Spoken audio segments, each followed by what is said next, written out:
Assalamualaikum warahmatullahi wabarakatuh. Bismillahirrahmanirrahim. Alhamdulillahi rabbil alamin.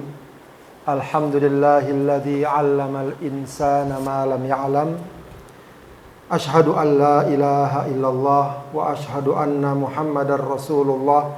Allahumma fasholli wa sallim wa barik ala sayyidina wa habibina wa syafi'ina wa maulana Muhammadin wa ala alihi wa ashabihi wa man tabi'ahum bi ihsanin ila yaumiddin, amma ba'd.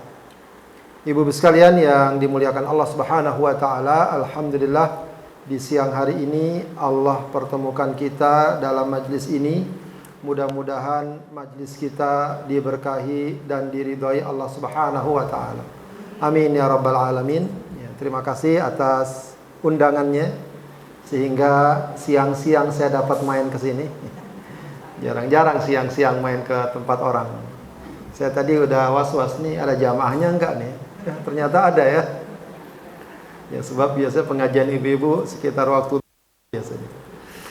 Alhamdulillah, artinya sedikit banyak hal ini menunjukkan ya keinginan kita dan dorongan yang besar ya untuk terus ya, meningkatkan pemahaman kita, wawasan kita terhadap ajaran Allah Subhanahu wa taala, terlebih terkait dengan ilmu yang akan kita bahas ini. Memang ilmu yang tidak umum ya, jadi kajian dalam di majlis-majlis taklim ya, karena memang ilmu ini cukup spesifik ya, memang juga khas juga ilmu ini. Ya, kita tidak hanya sekedar belajar ilmu agama, kita tahu hadisnya, kita tahu qaul ulama gitu ya. Tapi kalau bahasa yang bisa dikatakan ini ilmu yang ngajak kita mikir juga gitu ya. Ngerti sedikit banyak hitung-hitungan gitu. Ya, paling enggak saya ingat dulu waktu belajar ilmu ini ya, ustadznya nanya ya, setengah sama seperempat banyakan mana katanya. Anak-anak cuma seperempat ya. Karena taunya 4 banyakan dari 2 gitu ya. Jadi mengingatkan kita untuk belajar hitung-hitungan lagi ya. Dan memang ilmu ini juga sebagaimana diisyaratkan dalam hadis, ilmu yang ya boleh dibilang paling cepat dilupakan ya, karena dia bukan ilmu yang harian dipraktekkan, tapi nyaris ya kalau boleh dikatakan semua orang tidak juga terhindar dari ilmu ini ya. Kehidupannya, apakah kehidupan dirinya langsung, mungkin juga orang-orang di sekitarnya, karena proses ini pasti terjadi ya, cepat atau lambat, kita suka atau tidak suka. Apakah ya seseorang meninggalkan hartanya lalu diwariskan kepada anaknya, atau seorang anak mendapatkan warisan dari orang tuanya, begitu ya. Ya, dan alhamdulillah kita dapatkan bagaimana syariat Islam ya menjadikan masalah ini sebagai masalah yang sangat jelas dan sangat kuat, dan bahkan ini juga akan menjadi keistimewaan dari ilmu faraid dibanding ilmu yang lainnya. Baik, ibu-ibu sekalian yang dimuliakan Allah Subhanahu wa taala, sebelum kita berbicara jauh tentang ilmu ini ya, dan bagaimana kemudian nanti kita dapat mempraktekannya ya, seperti biasa umumnya pada setiap kajian ya bagus memang kalau disampaikan semacam muqaddimah ya, pengantar ya. Apapun tema dalam sebuah kajian ya, itu memang bagusnya diberikan pengantar ya, agar kita diantarkan ya untuk dapat memahami secara global ya, apakah ilmu ini, apa kedudukannya, ruang lingkupnya ya, dan beberapa poin penting terkait dengan ilmu ini ya. Jadi ilmu yang akan kita bahas ini memang dikenal dengan ilmu faraid ya. Ya, juga dalam bahasa Arab disebut ilmu mawarith ya. Kita bilang sebagai ilmu waris saja ya, tapi yang paling terkenal adalah ilmu faraid ya. Baik, ilmu waris dalam khazanah kajian Islam lebih dikenal sebagai ilmu faraid. Kata faraid itu jamak dari faridhah. Jamak dari faridhah. Akar kata dari kata fardhu fardun. Ya, fardun. banyak ya maknanya ya, yang mungkin kita kenal fardhu itu kewajiban ya. Tapi fardun itu dari segi harfiah dan yang terkait dengan pembahasan kita artinya bagian. Ya, artinya bagian. Jadi ilmu faraid bukan berarti fardhu yang artinya wajib sebagaimana yang mungkin biasa kita pahami. Ya, tapi dari kata-kata fardun artinya bagian, karena memang sebagaimana kita ketahui bahwa ilmu ini berkaitan dengan ya pembagian harta warisan yang ditinggal oleh seseorang yang telah wafat. Baik, adapun menurut istilah ilmu faraid adalah ilmun yu'rafu bihi man yarithu wa man la yarith wa miqdaru malikul liwarithin. Ya. Ilmu ya yu'rafu bihi, untuk mengenal ya man yarith, siapa yang mewarisi ya, siapa yang mendapat warisan ya, mayaris maksudnya. Wa man la yaris, dan siapa yang tidak mendapatkan warisan ya. Siapa yang dapat warisan, siapa yang tidak dapat. Wa miqdaru malikul liwarith, ya, dan bagiannya, bagian-bagian ya, masing-masing ahli waris ya, pewaris ya, masing-masing pewaris ya. Jadi sederhananya ilmu faraid itu ilmu kita mengetahui siapa aja nih yang dapat warisan, siapa yang tidak ya. Sebab ini juga nanti perbincangannya cukup detail juga ya. Dia sebenarnya ahli waris, tapi untuk kasus ini dia tidak dapat warisan gitu ya. Dia digolongkan sebagai ahli waris sebab nanti kerabat ada yang digolongkan ahli waris, ada yang bukan. Ya, dia kerabat tapi dia bukan ahli waris sama sekali. Ya, apapun kondisi dan situasinya. Tapi ada yang ini bisa dapat warisan. Tapi kalau begini, kalau begitu, kalau begini dapat, kalau begitu nggak dapat. Ya, itu nanti ada ketentuannya. Baik, harta waris atau ilmu waris ya itu dibicarakan detail dalam Al-Quran. Jadi ini yang tadi kita katakan ya, ilmu faraid ini salah satu keistimewaannya adalah detail ya. Meskipun tidak berarti semuanya, tapi kaidah atau pelaksanaan umumnya sudah ya ditetapkan dalam Al-Quran ya. Dalam surat An-Nisa 2 ayat 11 dan 12 ya, plus tambah lagi surat An-Nisa surat An-Nisa juga ayat 176 ya. Jadi 11, 12 dan 176 itu 3 ayat berbicara dengan detail soal warisan. Meskipun tentu saja masih membutuhkan lagi ragam penjelasan dari para ulama dan juga dari hadis, tapi setidaknya kalau 3 ayat ini dapat kita pahami, kita hafalkan, seseorang sudah memiliki bekal dasar yang kuat dalam ilmu waris. Begitu ya. Makanya ya mudah-mudahan saya juga dengan begini mengingat kembali ya pelajaran-pelajaran ilmu waris ya, karena memang ilmu waris cepat lupa juga ya. Penting juga tuh kita pelajar lagi, paling enggak kalau dasarnya kita ada, itu ada. Begitu ya. Ya, dulu saya ingat saya itu di pesantren, ya itu banyak sekali metode-metode kita mengingat warisan atau mengenal cara menghitung waris, dari mulai pakai table, pakai apa begitu ya, pakai tabel, pakai apa, itu bisa. Ya, tapi kalau kita sudah memiliki dasar-dasarnya, ya, insya Allah apapun metodenya tetap ketemu hasil yang sama. Ya, kalau sekarang mungkin lebih gampang lagi ya, banyak aplikasi waris, tinggal kita masukkan saja. Tapi tentu yang kita inginkan juga kita memiliki dasar-dasar dan landasannya. Nah, landasannya 3 ayat ini. Ya, karena itu saya ingin 3 ayat ini dihafal. Gimana Bu? Siapkan ya. Kita nggak ngapal langsung ya. Kita usahakan satu pertemuan satu bagian. Saya udah bagikan nih yang saya klik merah-merah ini. Itu satu bagian ya. Anak laki, anak perempuan, orang tua, saudara, suami, istri, itu aja sebenarnya ya. Ahli waris yang utama itu ya, nanti anak, kemudian orang tua, saudara, dan suami istri, gitu. Dan itu sudah dijelaskan dalam 3 ayat ini. Ya, sudah dijelaskan dalam 3 ayat ini. Ya, dalam surat An-Nisa ayat 11 Allah mengatakan yusikumullahu fi auladikum lidzakari mithlu hadzil unthayain fa in kunna nisaan fawqa thnataini falahunna thulutsa ma tarak wa in kanat wahidatan falahan nisf. Ya, nanti kedua orang tua bagaimana bagiannya? Kalau yang meninggal punya anak bagaimana? Kalau yang tidak punya anak bagaimana? Begitu ya. Kemudian juga suami ya ditinggal istrinya, kalau istrinya nggak punya anak berapa dapatnya? Kalau punya anak berapa? Istri juga begitu ya. Kemudian juga terkait dengan orang yang sama sekali nggak punya anak atau juga dengan saudara ya, bagaimana dapatnya? Itu semua secara garis besar sudah dapat ya kita pahami kalau kita memahami dan menghafalkan ya, ayat-ayat ini. Dan enak sebenarnya kalau itu bisa kita hafalkan. Jadi kalau untuk pertemuan sekarang meskipun kita belum belajar nih lebih dalam, tapi kalau kita cicil bagus ya.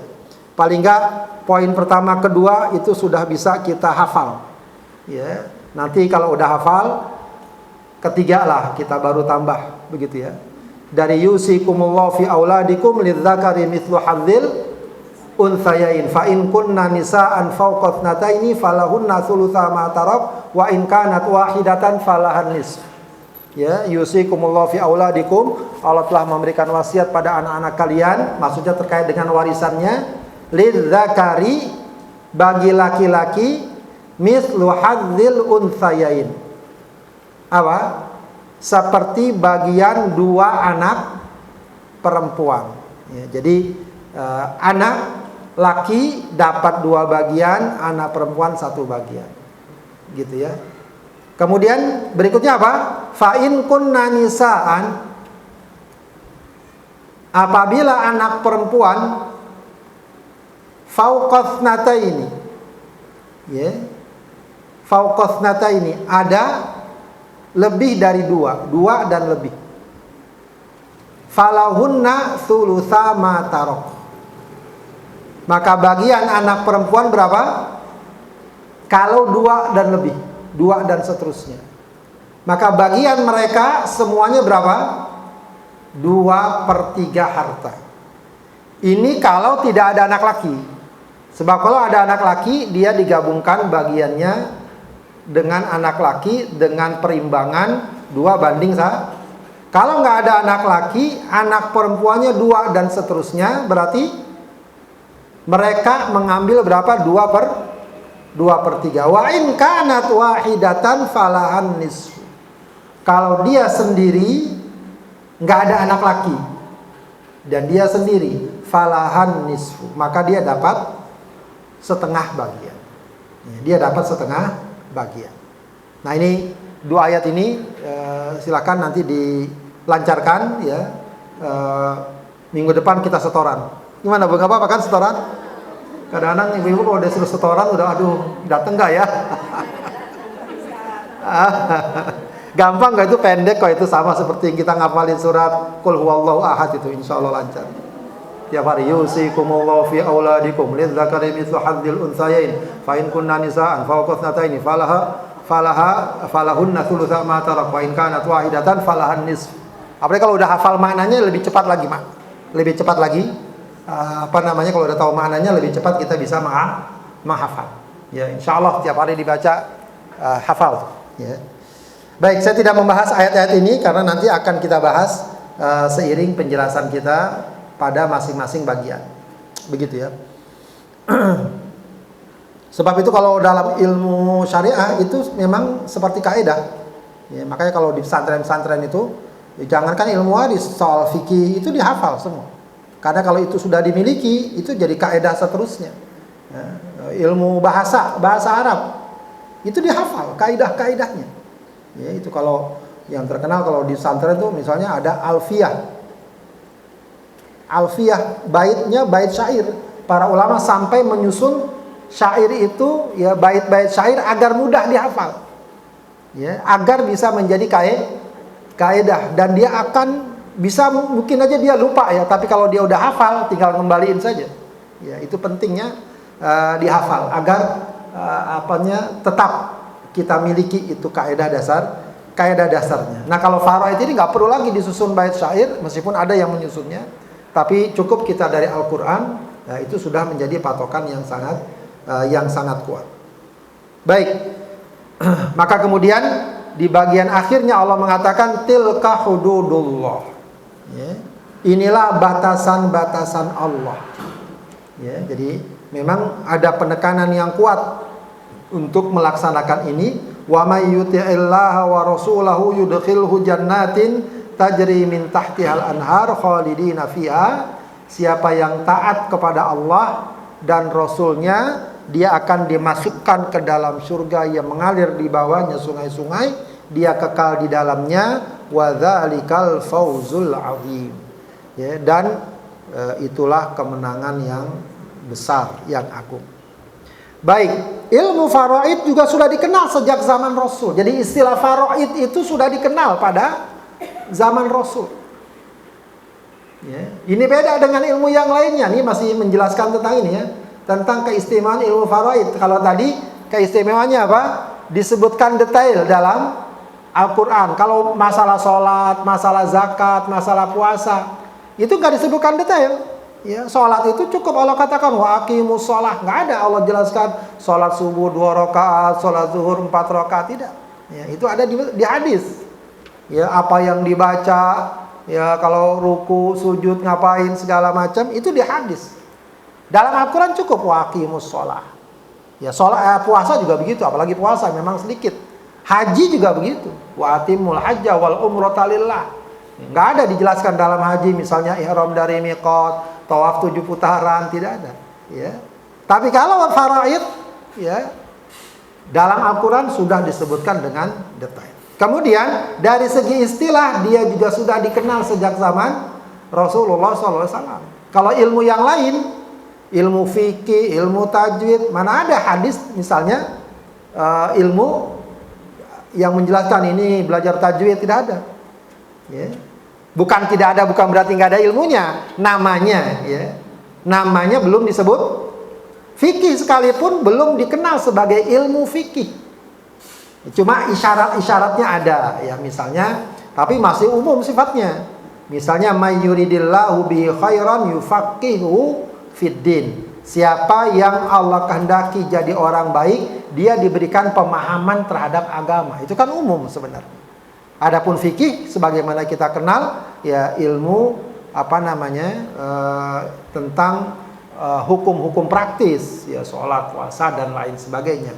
Termasuk ilmu faraid juga memang masuk pada bagian ilmu fikih, ya, pada bagian ilmu fikih.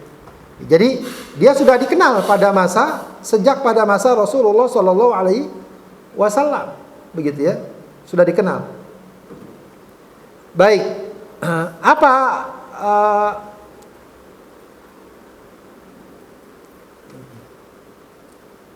Ini hadisnya diantaranya, ya, arhamu ummati bi ummati Abu Bakar wa ashadduhum fi amrillah Umar wa asdaquhum hayaan Utsman wa aqra'uhum li kitabillah Ubay bin Ka'ab wa afraduhum Zaid bin Tsabit wa a'lamuhum bil halali wal harami Mu'adz bin Jabal. Ala wa inna likulli ummatin aminan wa inna amina hadhil ummah Abu Ubaidah ibnul Jarrah, rawahu Tirmidzi. Ya, jadi orang yang paling penyayang di antara umatku terhadap umatku adalah Abu Bakar. Yang paling tegas dalam perkara Allah adalah Umar. Yang paling jujur rasa malunya adalah Utsman. Yang paling pandai membaca kitab adalah Ubay bin Ka'ab. Yang paling mahir dalam ilmu waris adalah Zaid bin Tsabit. Jadi disebut afroduhum. Ya, itu dari kata-kata faraid, afroduhum. Ya, yang paling mengetahui tentang halal haram adalah Mu'adz bin Jabal. Ketahuilah bahwa setiap umat memiliki penjaga kepercayaannya, dan penjaga kepercayaan umat ini adalah Abu Ubaidah ibnul Jarrah. Ya, Abu Ubaidah ibnul Jarrah. Di sini disebutkan ya, keutamaan ilmu waris. Ya Aba Hurairah, ta'allamul faraidha wa'allimuha. Wahai Abu Hurairah, ya, pelajari ilmu faraid. Wa'allimuha, dan ajarkan. Ya, jadi ini termasuk bagian yang sedang kita laksanakan, belajar ilmu faraid. Ya. Jadi yang namanya belajar itu memang kita niatkan saja belajar untuk mendapat ridho Allah, ya, sekaligus memotivasi kita untuk dapat mengamalkannya dengan baik, begitu ya. Wa'allimuha, dan ajarkan. Ya, bagus sekali tuh kalau kita ulang, kita ajarin gitu ya, siapa yang bisa kita ajarkan. Fa innahu nisful ilmi wa huwa yunsa. Karena ilmu faraid ini adalah nisful ilm, setengah ilmu. Kalau dibilang setengah itu bukan berarti setengah persis ya. Biasanya setengah ilmu itu karena nanti ilmu dibagi dua. Misalnya ilmu terkait dengan hak Allah, terkait dengan hak manusia. Faraid ini kaitannya dengan hak manusia. Wa huwa yunsa, dan dia sesuatu yang dilupakan. Ya. Wa huwa awwalu syai'in yunza'u min ummati. Dia juga perkara yang pertama kali dicabut dari umat. Ya, jadi mungkin ini sesuatu yang memang sudah diprediksi ya. Jarang orang tahu tentang ilmu faraid. Kalaupun tahu ya paling dengar saja ya, bukan karena dia baca, dia belajar dan seterusnya. Karena memang ini ilmu yang patut disegarkan terus ya. Sehingga para ulama menyebutkan bahwa hukum belajar ilmu faraid ya, hukumnya adalah fardu kifayah. Ya, mestinya ada sebagian dari kaum muslimin yang mempelajari ilmu ini. Ya memang tidak bisa kita minta semua orang belajar ilmu faraid, karena keseharian seorang tidak berkaitan dengan ini. Lain halnya kalau ilmu yang berkaitan dengan keseharian kita. Ya, belajar ilmu toharoh, ilmu sholat, itu harus. Ya, itu wajib. Ya, bukan cuma sholatnya, belajarnya wajib mengetahui tata cara bagaimana sholat, bagaimana berwudu, karena dia terkait dengan kewajiban keseharian kita. Tapi kalau ilmu faraid tidak, ya, dia dikatakan fardu kifayah, ya, fardu kifayah, ya, dan ya kita ini bagian dari orang-orang yang insya Allah yang menanggung kewajiban kaum muslimin. Baik, jadi kita kembali tadi dua keistimewaan ilmu faraid. Dua keistimewaannya. Baik, jadi kita kembali lagi tadi ya. Dua keistimewaan ilmu waris dibanding ilmu lainnya ya. Dia disebutkan namanya dalam hadis dan diisyaratkan dalam Al-Qur'an ya. Diisyaratkan dalam Al-Qur'an. Begitu. Dan kedua dijelaskan rinci dalam Al-Qur'an. Yaitu keistimewaan ilmu waris dari ilmu yang lainnya. Baik, ada perkara lain dalam masalah ilmu waris ini, yaitu terkait tanggung jawab kita terhadap harta. Ya, tanggung jawab kita terhadap harta. Ya, sebab sebagaimana kita ketahui bahwa terkait dengan harta pertanyaannya dua. Terkait dengan harta pertanyaannya dua, begitu ya. Apa pertanyaan Bu? Terkait dengan harta di akhirat nanti? Min aina iktasabahu wa fima anfaqah. Dari mana dia dapatkan dan untuk apa dia infakkan. Ya. Dan kedudukan seseorang di hadapan Allah, ya, selain terkait dengan masalah tauhid, masalah keimanan, masalah ibadah, juga terkait dengan masalah harta. Ya. Bahkan bisa jadi, ya boleh dalam tanda kutip dapat kita katakan, bisa jadi ini menjadi ganjalan penting bagi seorang muslim atau seorang manusia terkait tanggung jawabnya di hadapan Allah. Dia yang lain baik, tapi soal harta dia ada masalah. Akan jadi masalah. Ya, sudah kita sering dengar bagaimana mulianya keagungan mati syahid. Ya, dia dapat masuk surga tanpa hisab, tapi bisa terganjal gara-gara apa? Harta. Gara-gara hutang yang tidak dia bayar. Ya, gara-gara hutang yang tidak dia. Bagaimana Rasulullah ketika hadir menyolatkan seseorang, ya, lalu tanya, masnya hutang? Masih. Nanti sholatkan saja, saya nggak mau sholatkan. Ya, itu sesuatu yang berat. Belum lagi kalau terkait dengan hak orang yang tidak dipenuhi, ya, itu berat lagi. Ya. Hak orang yang tidak dipenuhi, seharusnya dia ini punya uang dia lalu kita ambil, ya, atau kebalikannya, ya, uang kita diambil orang dan seterusnya.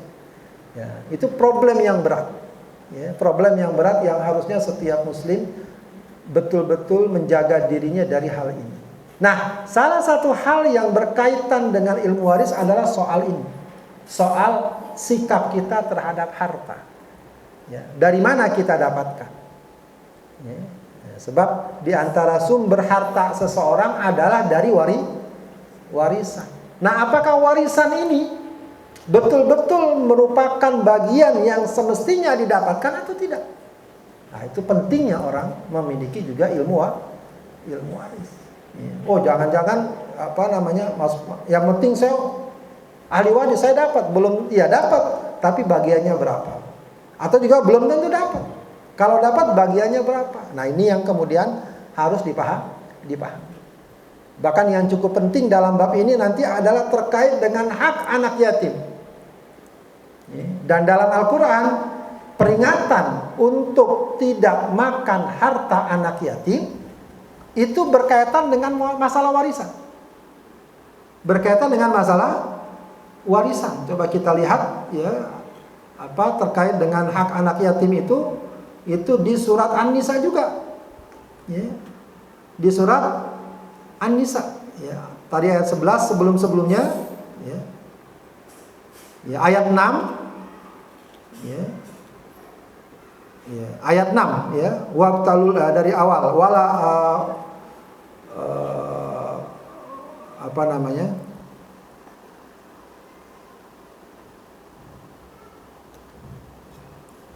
ya, wala ta'kuluha israfan wa bidaran ayyakbaru wa man kana ghaniyan falyasta'fif wa man kana faqiran falyakul bil ma'ruf. Ya, jangan kalian makan harta anak yatim. Ya, kalaupun kalian ngurus anak yatim dan kalian tidak mampu, ya boleh ambil secukupnya seukuran upah lelahnya. Ya, tapi kalau kaya jangan diambil harta anak. Ya. Karena salah satu pintu seseorang makan harta anak yatim dari mana? Dari bab warisan. Jadi hati-hati juga masalah tersebut. Ya. Biasanya kalau anaknya masih kecil, ya, itu kan memang hartanya tidak diberikan ke dia, tapi bagiannya sudah diberikan. Bagiannya sudah diberikan. Bahwa dia ini harta dia, cuma dirawat. Di sebagian praktek masyarakat itu harta tidak diberikan, dipakai di sana sini, ketika dia besar hartanya sudah habis. Disadari atau tidak, itu bagian dari memakan harta anak yatim. Nah, itu sesuatu yang berat, begitu ya. Kalau orang ngerti ilmu faraid, mestinya hal tersebut tidak terjadi, bahwa anak ini walau kecil, walau usianya baru sehari dua hari, pas dia lahir sehari dua hari bapaknya meninggal. Sementara kakaknya ada yang usia 20 tahun, mungkin 30 tahun bisa jadi. Itu jatahnya sama antara yang dia baru sehari dengan yang anaknya usia sudah 15 tahun, 20 tahun. Bagiannya sama kalau dia sama-sama laki-laki, ya. Atau dia sama-sama perempuan, sama bagian. Ketika misalnya ini tidak diberikan, itu termasuk memakan harta anak yatim.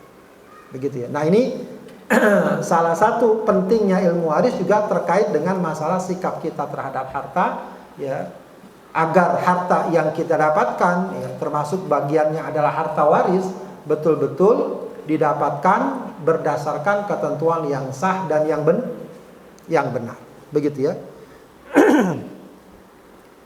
Baik, termasuk nanti juga orang tua, ya, orang tua dalam, ya, meninggalkan harta kepada anak-anaknya. Ya, termasuk juga, ya, sebab nanti ada perkara-perkara yang tidak dibenarkan, ya, misalnya memberikan wasiat kepada ahli waris, ya, memberikan wasiat harta kepada ahli waris. Nanti ada babnya dari pembahasan kita, insyaallah. Baik.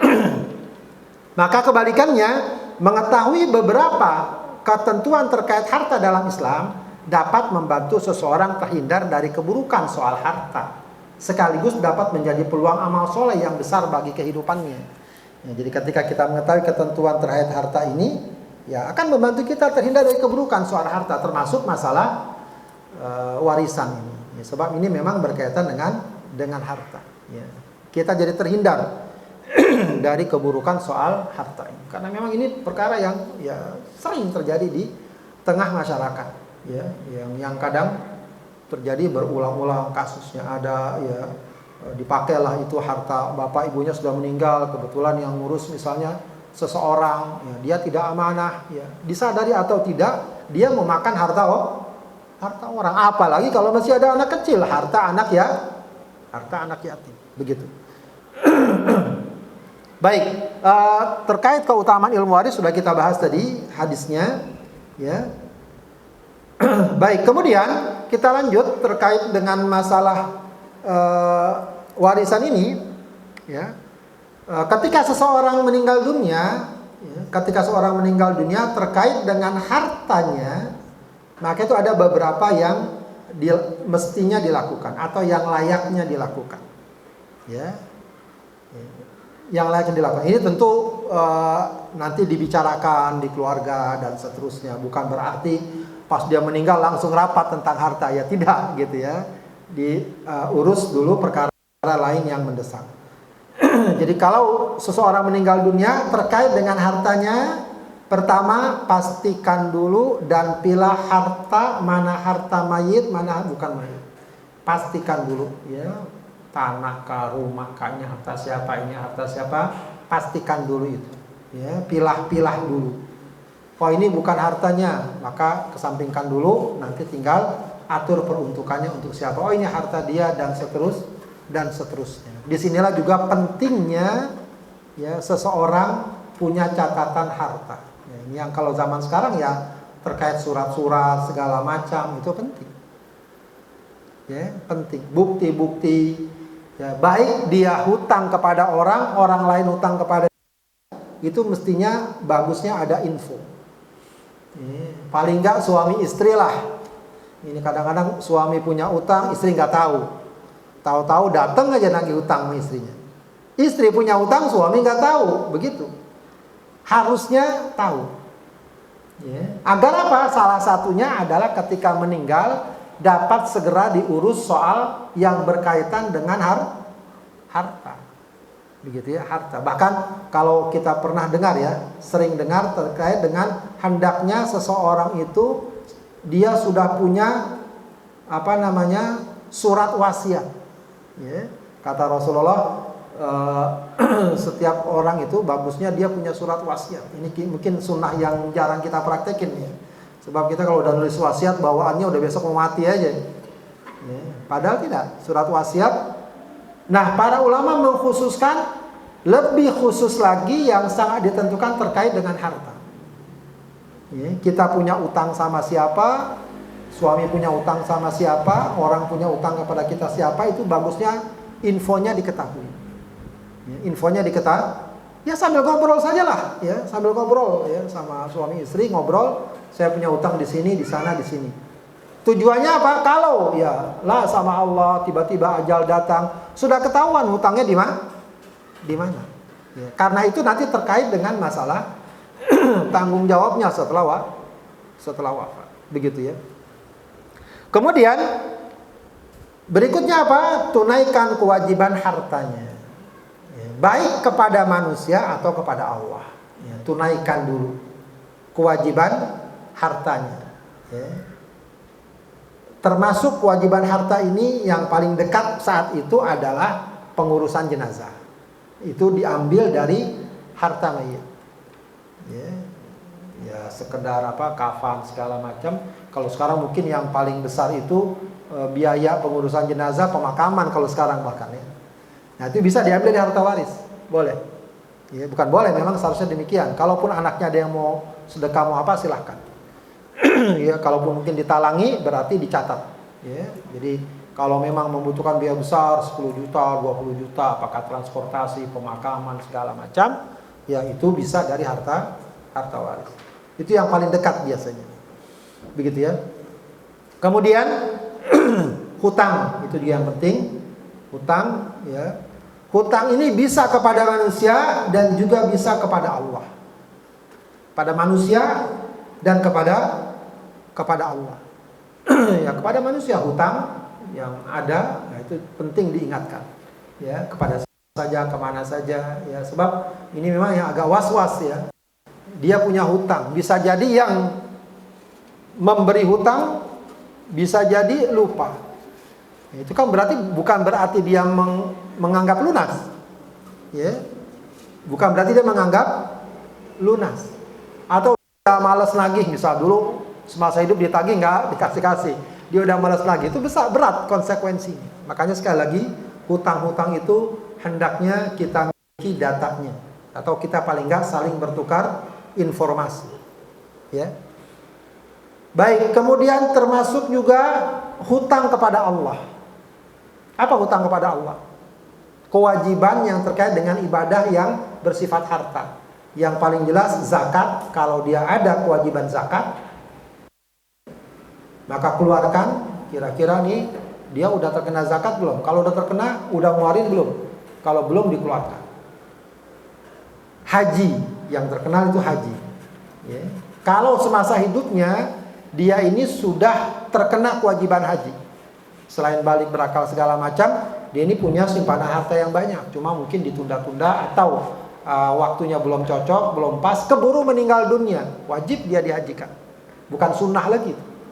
Kalau ternyata simpanan uangnya banyak atau simpanan aset hartanya banyak, itu harus dikeluarkan. Ya, kalau sekarang istilah haji badal gitu ya, tinggal dicarikan orang yang bisa menghajikan atas nama dia. Ya, mungkin kalau yang ringan biayanya cari yang tinggal di Mekah di sana, ya, dan seterusnya. Itu juga bisa kerjasama tuh sama orang-orang travel. Biasanya mereka ada fasilitas itu. Ya, itu hak Allah Subhanahu wa Ta'ala. Termasuk juga barang-barang pinjaman, ya, barang-barang yang ternyata bukan milik dia, ya, milik orang yang selama ini dipinjam, maka itu hendaknya dikembalikan. Begitu ya. Kemudian tunaikan wasiat hartanya. Kalau ternyata dia punya wasiat harta, ya, yang penting bukan kepada ahli waris. Yang penting bukan kepada ahli waris. Tunaikan. Ya. Tapi memang dengan batasan tidak lebih dari sepertiga harta. Tidak lebih dari sepertiga harta. Ya. Kalau misalnya wasiatnya setengah dari hartanya untuk masjid, ya, maka yang dikeluarkan sepertiganya. Ya. Kecuali kalau ahli warisnya setuju. Kecuali kalau ahli warisnya setuju, itu bisa dilaksanakan. Begitu ya. Kemudian baru setelah itu bagikan harta waris kepada ahli waris.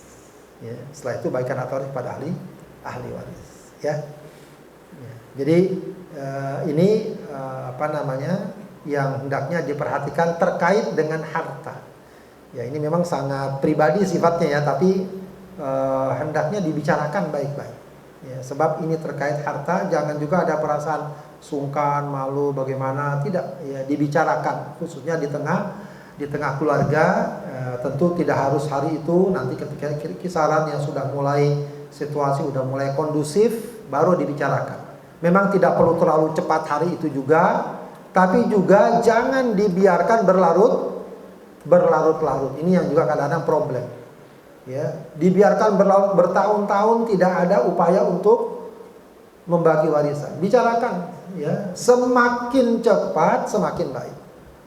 Semakin segera semakin baik. Semakin ditunda-tunda akan semakin banyak problem yang terjadi. Begitu ya. Ya, memang kadang butuh sedikit ya keseriusan, ya, butuh juga kemampuan berkomunikasi. Ya, ada semacam keterus-terangan, tapi tetap dengan prinsip menjaga persahabatan. Ya, bukan persahabatan lagi, kekerabatan. Ya, hubungan keluarga. Memang kadang-kadang perkara ini sedikit banyak bisa jadi membuat hubungan keluarga jadi retak, gitu ya. Tapi kalau masing-masing sadar tentang kewajibannya, tentang mendesaknya perkara ini, insya Allah tidak. Ya, mungkin adalah istilah kurang enak atau ada ketersinggungan atau miskomunikasi, itu dikesampingkan, ya. tapi yang diutamakan adalah ya jalinan kekerabatan dan ya pembagian yang segera selesai begitu ya. Sebab kalau ditunda juga akan lebih berat. Baik, Bapak sekalian, berikutnya adalah tentang rukun warisan ya. Jadi maksudnya rukun warisan ini ilmu atau masalah pembagian waris ini baru dapat terlaksana dengan benar kalau ada 3 rukunnya ya. Kalau ada 3 rukunnya, pertama adalah pewaris, disebut muwarris, yang sudah meninggal dunia ya. Jadi muwarris atau pewaris dikatakan pewaris kalau dia sudah meninggal. Kalau belum meninggal dunia jangan dibilang dia pewaris ya. Kenapa? Ya karena masih mungkin hartanya dia pakai, dia gunakan, mungkin habis ya. Jadi ada orang yang meninggal, ada pewaris yang meninggal dunia ya. Makanya jangan, orang kalau masih hidup jangan diajak ngomong warisan ya. Bisa marah dia ya. Kamu menginginkan saya mati apa ya. Jangan membicarakan, di samping secara fikih nggak benar ya, masih hidup ngomong warisan ya. Warisan itu ketika seorang sudah wafat ya, sudah wafat.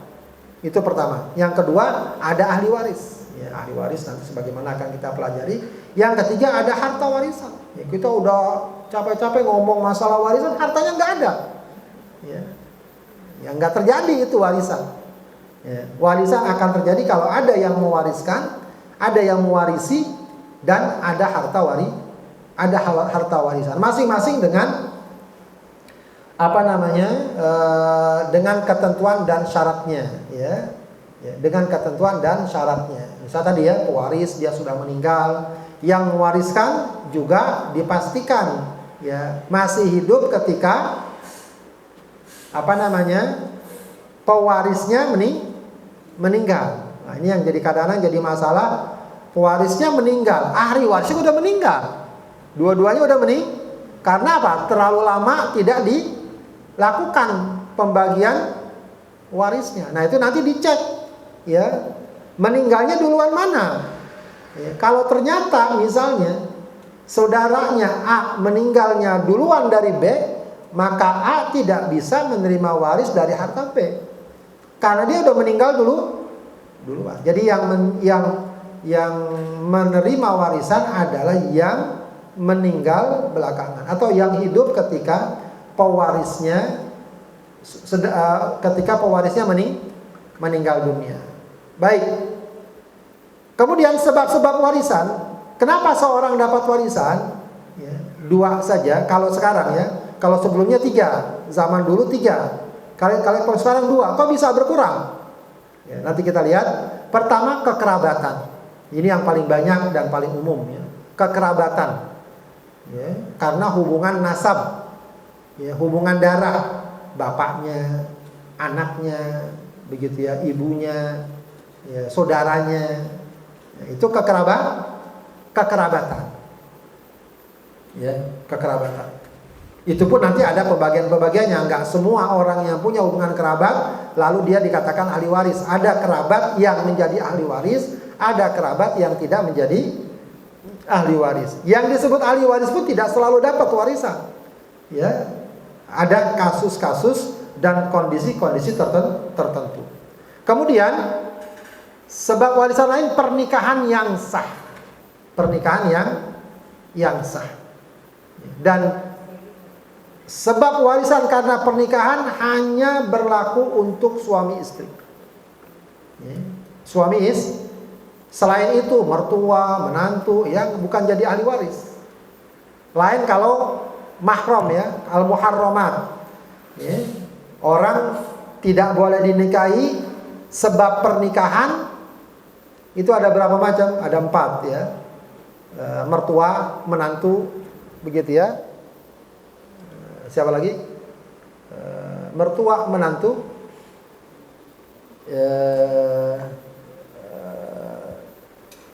ibu sambung, ya anak sambung, ya ibu sambung, anak, ibu tiri lah kalau orang kita sekarang. Sekarang bahasa ibu sambung bahasanya. Ya, anak tiri, nah itu jadi muhar. Tapi kalau warisan, sebab pernikahan yang menjadi sebab warisan hanya suami istri.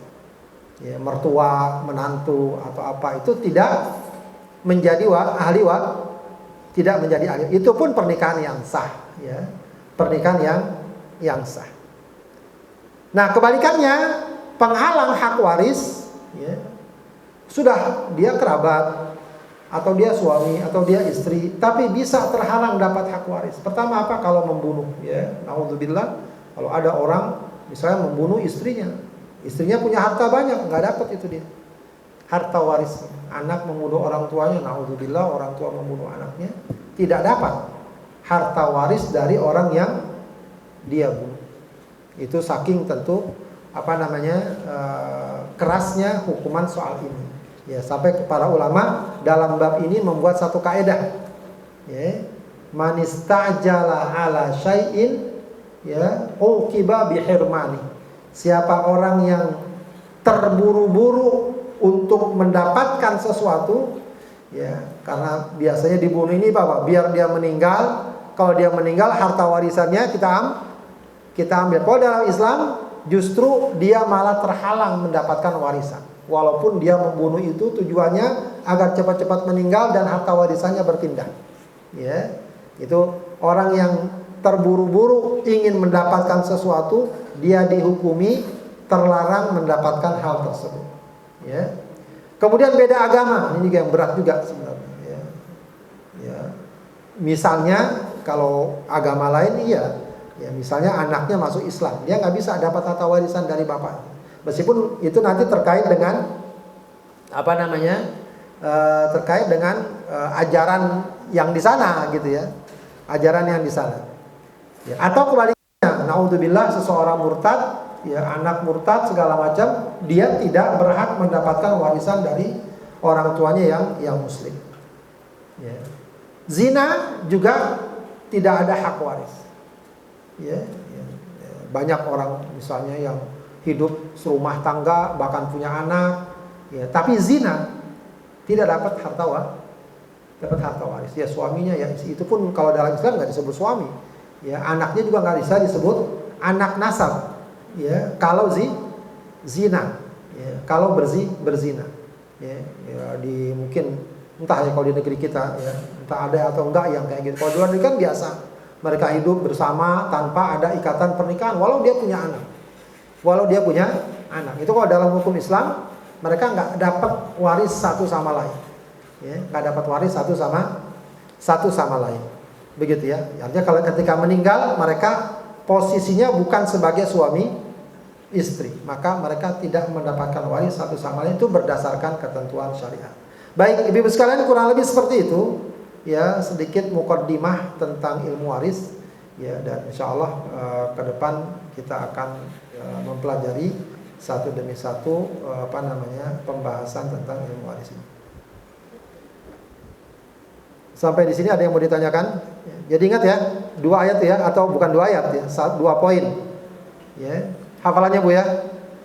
Coba kita baca sama-sama. Yusikumullahu fi auladikum lidzakari mithlu hadzil unthayain fa in kunna nisaan fawqathnataini falahunna thulutsa ma tarak wa in kanat wahidatan falahan nisf. Saya kasih waktu 5 menit Ibu ngapalin. Coba Bu. Udah repot ngurusin dapur, ngurus ngapalin juga ya. Gampang itu, cepat lah bisa. Kalau fokus bisa. Yang sudah hafal boleh angkat tangan. Salam. Saya mau bertanya ini tentang kalau misalnya istri tidak bekerja ya, terus kemudian suami istri itu menikah, ya mereka berangkat dari nol lah gitu ya. Jadi kalau suaminya sedang kekurangan, istrinya mungkin kerja apa atau apa gitu, sampai kemudian suaminya juga bisa berdiri kokoh gitulah ya kan, ya saling lah mereka, akhirnya mereka punya harta bersama gitu kan. apakah itu bisa disebut harta bersama maksudnya?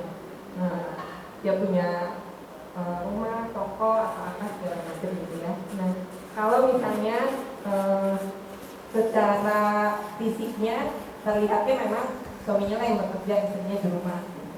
Nah, kalau istrinya meninggal, itu apakah si istri juga punya harta waris dari harta yang ada itu semuanya? Atau misalnya kalau suaminya nikah lagi, itu bagaimana hartanya itu, apakah kemudian hartanya menjadi pembagiannya itu ke istri kedua juga dihitung, atau misalnya dibagi dulu gitu. Nah, ini harta yang jadi hak istri, ini hak suami, lalu kemudian ini yang akan diberikan kepada istri yang kedua. Ya. Baik, ya ini memang termasuk perkara yang sering dibicarakan ya. Ya sering disilakan dengan istilah harta gono gini. Kalau yang dipraktekkan di barat atau di mana begitu, biasanya harta gono gini itu total. Pokoknya suami istri harta dibagi dua. Ya. Adapun yang dikenal di kalau sekarang bahkan ya ini kalau kita ikut ketentuan yang digariskan di KHI, kompilasi hukum Islam yang dikeluarkan oleh pengadilan agama kita, itu memang ada ketentuannya. Pada dasarnya memang harta milik masing-masing. Ya, harta suami, harta istri. Ya, jadi istilah yang kadang suka dibilang harta istri, harta suami termasuk harta istri, itu juga kurang benar juga, gitu ya. Ya, cuma memang ada hal-hal yang berkembang sedemikian rupa.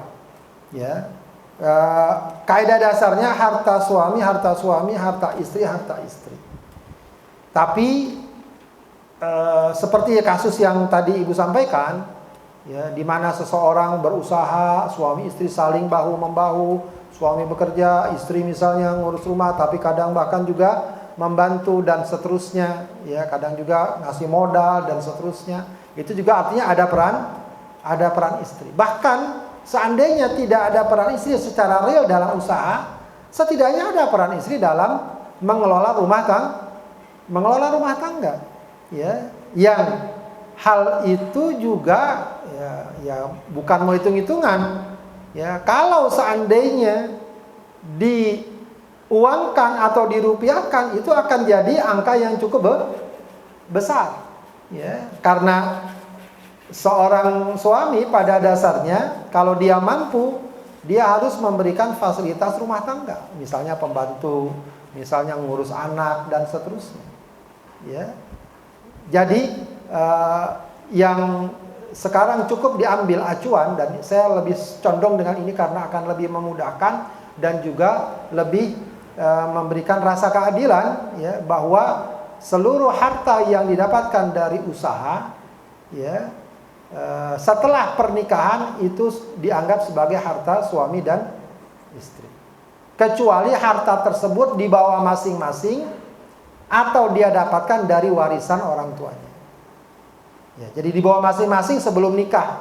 Mungkin masing-masing sudah kerja, masing-masing punya rumah. Nah, itu baru harta milik pribadi masing-masing. Jadi ketika menikah dia sudah punya rekening di bank 100 juta, rumah, kendaraan. Nah, itu mutlak harta suami.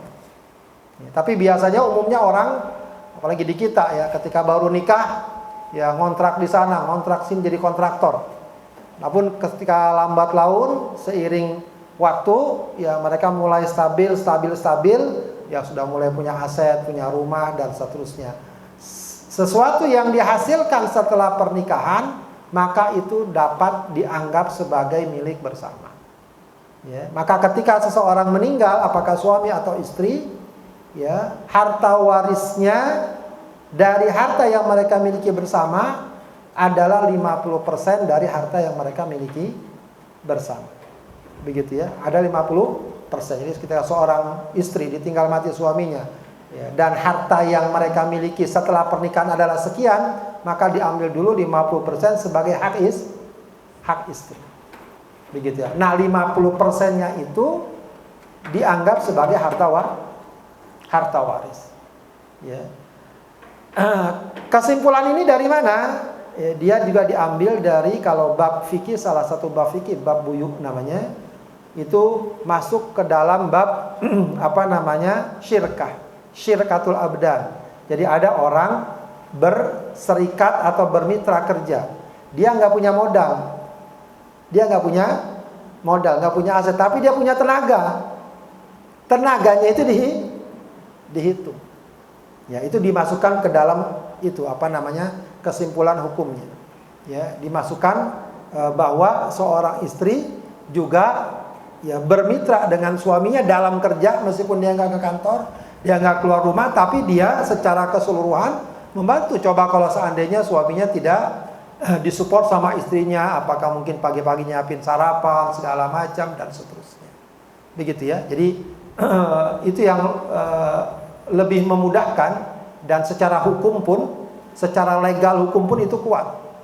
Ya, jadi kalau misalnya seorang, katakanlah terjadi sengketa, ya, anak misalnya nggak terima ini, dibawa ke pengadilan akan memenangkan itu. Ya, karena aturan hukumnya sudah jelas. Memang ini jadi bahan perdebatan ya, yang cukup besar. Sebagian tidak mengakui hal ini. Ya, kalau memang sudah dia menjadi harta suami, ya harta suami.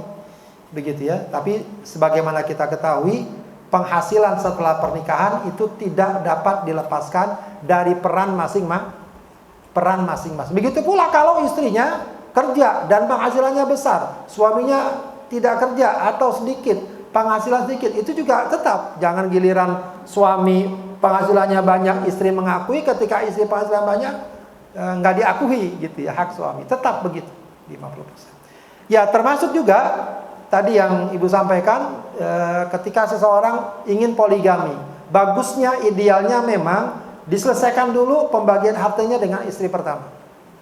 Begitu ya. Dia sudah mendapatkan bagian 50%. Nanti 50%-nya yaitu bagian bersama dengan 2 atau 3 istrinya, ya, agar jangan sampai ini hasil dari kerja istri yang pertama, lalu istri berikutnya yang datang kemudian setelah sekian lama perjalanan yang tadi, yang susah payah segala macam, sementara ini yang baru lalu sama bagiannya. Tentu tidak, ya, mestinya tidak. Bagusnya memang diselesaikan urusan itu dulu, baru dia kalau memang mau poligami lakukan. Ya, cuma kadang-kadang kalau sekarang nggak begitu, ya. Karena caranya pun kadang-kadang diam-diam segala macam, sulit lah untuk melakukan hal tersebut. Maka memang harusnya dirapikan itu perkaranya agar urusannya rapi. Ya, wallahu a'lam. Ada harta yang memang atas nama suami misalnya gitu, ya. Tapi sebenarnya istri yang membeli itu bagaimana? Ya sama, atas nama itu tinggal dilihat hakikatnya gimana. Itu kan biasanya hanya kepada masalah administratif. Dia bukan sesuatu yang mewakili secara hakiki. Tapi kalau di pengadilan bisa? Nah, di pengadilan yang jadi problem. Kalau di pengadilan itu bisa juga. Kalau memang posisi dia sebagai istri yang sah, itu bisa dituntut. Kalau posisi dia sebagai istri yang sah, ya, itu bisa diatur pada pengadilan. Nanti ahli waris, gitu, ada ahli waris, itu melihatnya dia punya suami gitu kan. Iya, tapi ada ketentuan tersebut bahwa harta yang didapat setelah pernikahan adalah bagian bersama antara suami istri. Bagian bersama itu bisa seperti itu bisa diadukan. Apakah kematian dari ahli waris yang sebenarnya dia seharusnya mendapatkan harta dari orang tuanya, tapi karena satu dan lain hal pembagian itu tertunda, kemudian sang ahli waris ini meninggal, apakah anak dari ahli waris ini berhak untuk menerima? Terima kasih. Dia meninggal setelah yang pewaris udah meninggal kan? Cuma karena belum dibagi, dia keburu meninggal. Ya dapat. Dia anak itu dapat dengan pemahaman warisan dari orang tuanya. Yang seharusnya sudah dapat, cuma karena tertunda, orang tuanya keburu meninggal. Jadi ketika pewaris pertama mulai dihitung hartanya, maka harus ada bagian untuk almarhum yang meninggal tadi. Nanti dibagi kepada anak-anaknya. Bahkan, ya ini juga meskipun cukup debatable ya. Kalau dalam ilmu waris secara umum, yang agak riskan malah kalau anaknya itu meninggal lebih dulu dari bapaknya. Paham? Sementara dia punya anak juga. Paham gak? Ya. Bapaknya ini masih hidup. Anaknya dia sudah punya anak. Ya. Anaknya ini meninggal lebih dulu. Ya. Berarti dia posisinya apa nih? Anaknya dia dari bapaknya cucu. Sementara yang meninggal ini punya saudara-saudara. Kalau kaidah ilmu waris, cucu tidak akan mendapat kalau masih ada anak. Apakah anak itu maksudnya bapaknya atau saudara dari bapaknya? Itu secara umum kalau dalam ilmu waris dia tidak dapat cucu. Secara umum kaidah faraid secara umum. Ya, tapi beberapa negara termasuk Indonesia juga ya mengambil ijtihad bahwa kondisi seperti itu cucu ini kalau nanti misalnya bapak ini meninggal, dia tetap dapat warisan sebagai bagian dari bagian bapaknya yang meninggal. Itu yang ditetapkan. Ya, kalau berdasarkan undang-undang yang ada, dia dapat. Ya. Wallahu a'lam. Assalamualaikum warahmatullahi wabarakatuh. Ustaz, mau tanya tentang hal-hal yang harus dikeluarkan terlebih dahulu dari harta si mayit. Salah satunya itu tunaikan wasiat hartanya selain ahli waris maksimal sepertiga harta kalau ada wasiat. Kalau itu contohnya seperti apa ya Ustaz? Kan beda dengan yang tentang hutang ya Ustaz. Yang tadi kan sudah ada kalau yang ini apa ya? Baik. Misalnya orang sebelum meninggal berwasiat.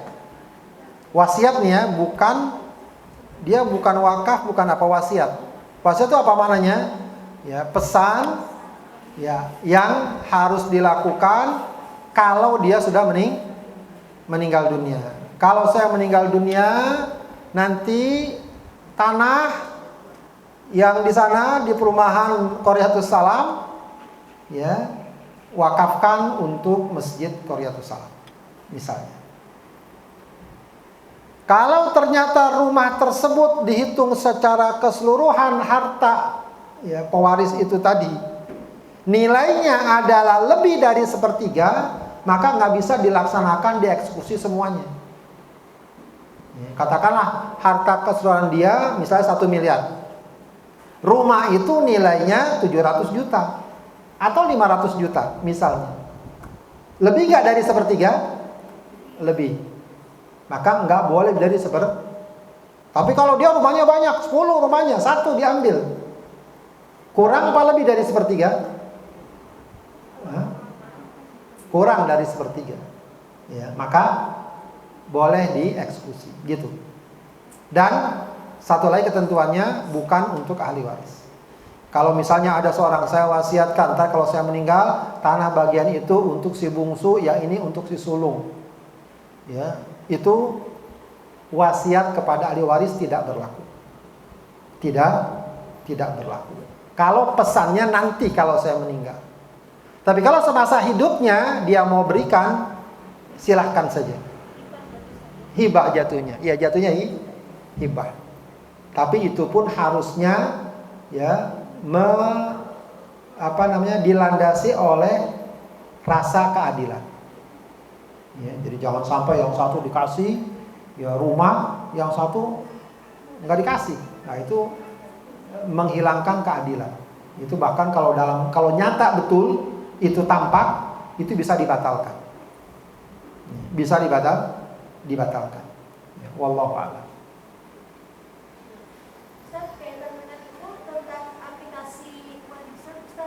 Aplikasi? Ya, aplikasi warisan yang sekarang beredar itu. Ya. Itu kalau untuk wasiat itu kan tidak ada masuk ke dalam aplikasi ya. Iya, iya. Sebenarnya kita nggak perlu pakai aplikasi itu, harusnya ya Ustaz, atau bagaimana Ustaz? Ya untuk membantu bisa saja, tapi memang paling tidak perlu verifikasi. Kalau kita memang belum mengerti betul sekedar untuk tahu, oh iya, ya, tapi aplikasi sekedar untuk membantu. Ya, tetap harus verifikasi ya kepada seorang ulama kah, atau langsung kalau kita pengen mau perjelas ke pengadilan agama, ya, itu bisa. Ya, biasanya ada aplikasi itu di bagiannya itu macam-macam, banyak aplikasinya. Ada yang memberikan kolom uang untuk keperluan lain, masukkan aja untuk wasiat. Ya, itu kan gampang aja, tinggal dikurangi dulu jumlah sesuai jumlah wasiat yang ada, berarti harta warisnya sekian, lalu kemudian masukkan datanya, bisa selesai. Begitu ya. Wallahu a'lam.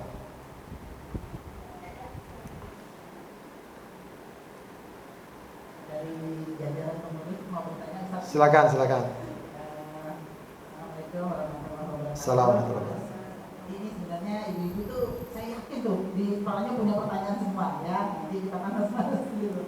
Oke, jadi pertanyaan kami tadi Ustaz menyampaikan tentang apa tadi hibah ya Ustaz ya, hibah atau hibah. Jadi daripada kan kadang-kadang gini, ada yang bilang nanti kalau udah jadi waris itu berantem lah apa dan sebagainya, macam-macam lah ya namanya. Anak turunan kita mudah-mudahan sih kayak gitu ya, harta kita balakan sama ya. Nah untuk ada yang menyarankan ya dibagi aja, itu tadi yang dibagi itu loh Ustaz ya, dan dibagi aja semuanya udah jadi kalau nanti orang tuanya wafat apa udah beres urusan apa. Nah pertanyaannya itu Ustaz, walaupun tadi ya dengan prinsip keadilan dan sebagainya, nanti kalau kayak itu kalau kita nggak bagi warisan, nanti ilmu faraid itu lama-lama hilang gitu dong Ustaz. Misalnya ya kita udahlah sebaiknya gini mendorong itu ya misalnya ya, mungkin Ustaz gitu mana atau apa mana gitu ya.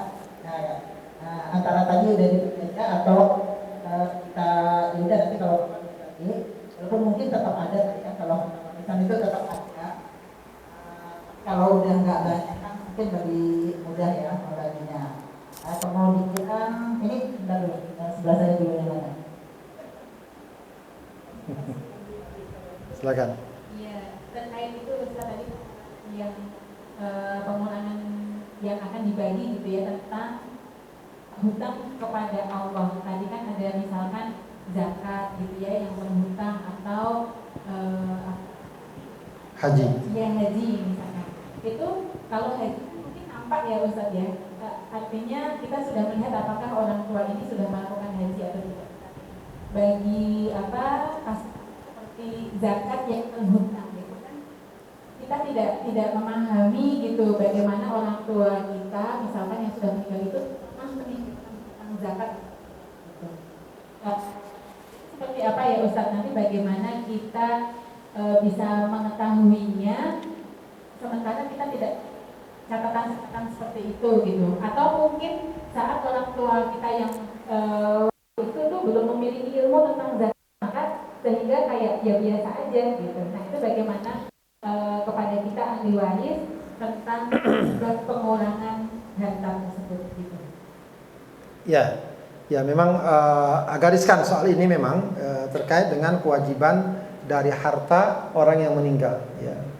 Karena kewajiban-kewajiban seperti ini tetap berlaku ya, walaupun memang sempat terlewat ya, terlewat sama tuh sholat, puasa, dulu nggak sholat, itu pendapat mayoritas para ulama tetap dia harus qadha kalau dulu dia sempat tidak sholat, bertahun-tahun dia nggak sholat ya, lalu dia taubat, dia qadha ya, itu pendapat mayoritas sama. Puasa juga, zakat juga begitu ya. Cuma memang ya tentu kita bisa menilai, misalnya ya dulu kan orang tua masih susah, masih belum, kemungkinan besar dia belum terkena kewajiban zakat ya, belum terkena kewajiban zakat, atau mungkin juga dianggap sudah mapan tapi bisa jadi belum terkena kewajiban zakat ya.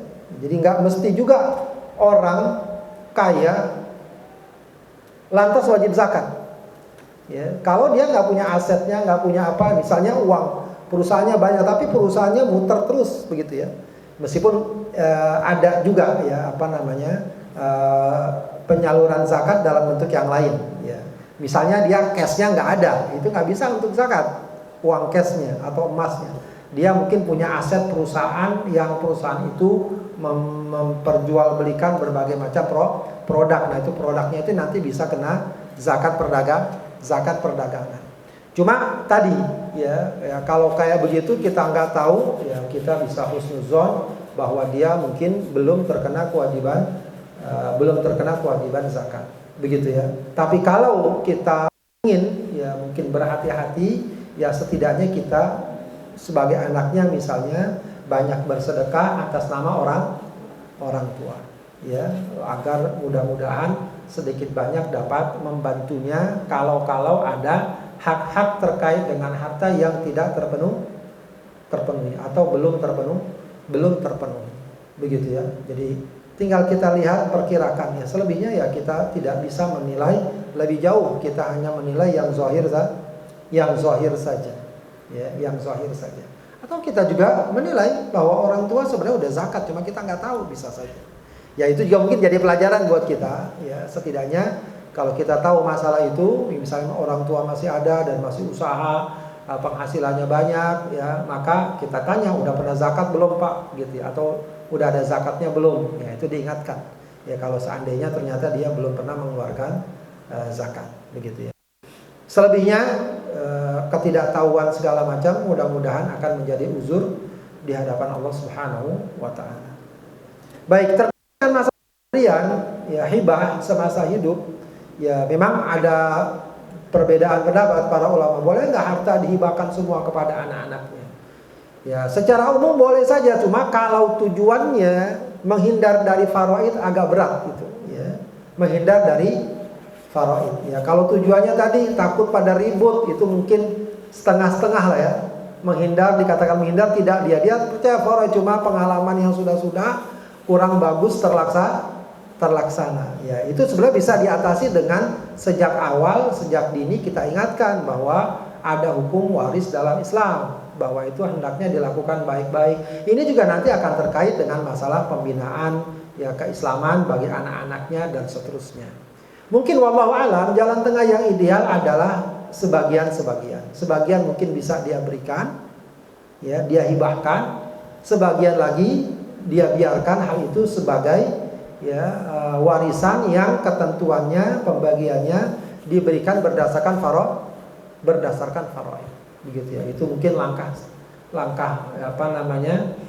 kompromi antara dua hal ya. Jadi kalau dibiarkan total begitu saja ya takut anak-anaknya mungkin tidak bisa mengatur dengan baik ya. Kalau diberikan semuanya ya betul-betul akan menutup peluang untuk membagi harta berdasarkan faraid. Bisa dia bagi mungkin setengahnya ya dibagi anak-anaknya sesuai dengan kebutuhan dan sesuai dengan rasa keadilan, selebihnya kita biarkan ya ini hendaknya dibagi berdasarkan faraid. Tanpa pesan pun seharusnya memang sudah demikian, ya, sudah demikian. Sebenarnya kalaupun dibagi semua tetap saja nggak bisa lepas dari faraid. Kalaupun dibagi semua, misalnya ya, karena misalnya sudah dibagi. Tapi qadarullah anaknya meninggal duluan dari bapaknya. Kira-kira bagaimana? Bapaknya dapat warisan nggak? Dapat juga warisan dari anaknya. Kalau sudah dibagi, itu kan jadi harta anaknya. Begitu ya. Jadi bisa jadi itu tetap saja juga terjadi hukum warisan atau hukum faraid, atau anaknya meninggal duluan. Ya, dia belum punya anak, belum berkeluarga pula, saudaranya dapat juga. Begitu ya. Jadi tetap faraid akan tetap berlaku ya, karena apabila rukun warisan yang tadi adanya orang yang meninggal ya pewaris, adanya yang ahli waris dan adanya harta itu, maka akan terjadi hukum warisan. Begitu. Wallahu a'lam bishawab. Ya, dari ruang Zoom Ustaz, Silakan. dari Ibu Kartika Eka Pratiwi, izin bertanya Ustaz, bagaimana memahamkan masalah faraid ini kepada Bude dan Pakde terkait harta eyang yang sudah wafat bertahun-tahun lalu. Sebagai cucu, saya ada rasa khawatir apabila orang tua saya dibilang hitung-hitungan Kondisinya saat ini Pak D sudah ada yang wafat, Ustaz. Saat ini harta yang tampak adalah rumah eyang yang ditinggali bule. Bule itu yang lebih kecil ya, Ustaz? Bibi ya? Bibi. Bibi tapi adanya ibu atau Adanya orang tua. adanya orang tua, oke. Iya. Kemudian sisa putra eyang ada 6 yang hidup. Ini udah kasus nih ya. Iya, Ustaz. Pengen kita sih nggak usah kasus dulu, jangan ntar pusing duluan ntar. Oh, gitu. Berarti nggak apa-apa, sebutkan aja. Iya, saya lanjutkan ya, Ustaz. Sisa putra eyang ada 6 yang hidup, 1 sudah. Putri Pak D sekarang minta dibagikan saja rumah tersebut. Itu 6 laki perempuan. Tidak disebutkan, Ustaz, hanya Ya. putranya. Kemudian, tapi 3 putra eyang mengharapkan rumah tersebut direnovasi lalu dibuat rumah untuk kumpul keluarga, rumah pusaka gitu. Ya. Sementara putra-putri eyang belum ada yang mampu untuk membeli rumah eyang tersebut. Ya. Mungkin akan lebih baik jika dibeli oleh anak eyang lalu uangnya dibagikan sesuai aturan faraid. Sementara sebagian bagian rumah tersebut bisa digunakan untuk kumpul keluarga. Cuma kondisinya saat ini belum ada yang mampu. Ustaz. Mohon pencerahannya, Ustaz. Baik.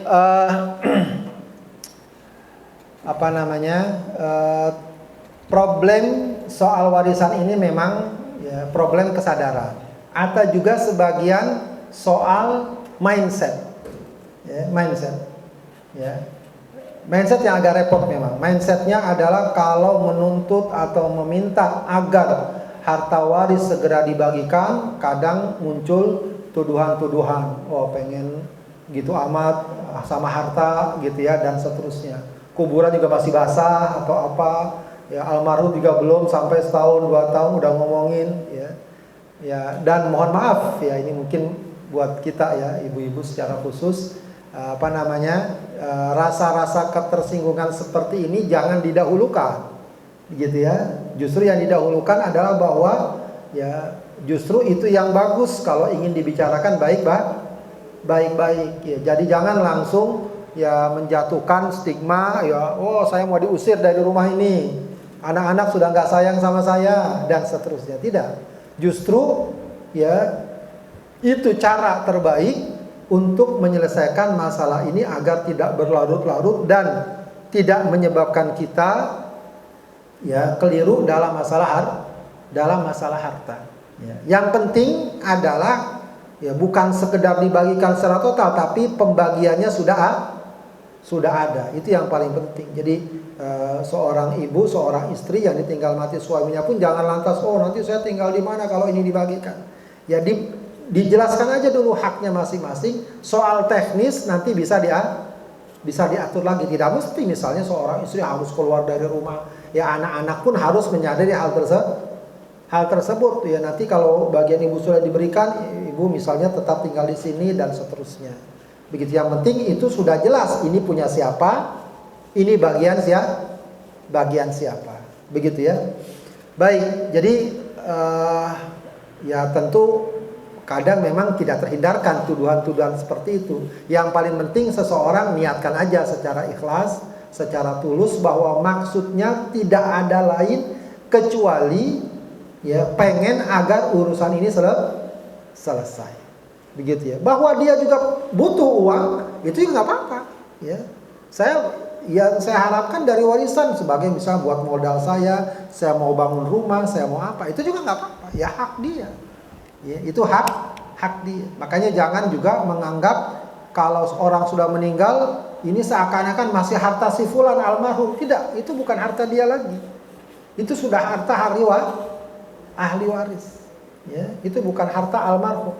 Ya. Maka tidak bisa lagi dikaitkan ya, bukan kita melupakan begitu saja, sebab ini perkara harta yang memang harus jelas kedudukannya. Baik, yang memang juga kadang-kadang cukup mengganggu dan menghalangi adalah biasanya memang rumah utama.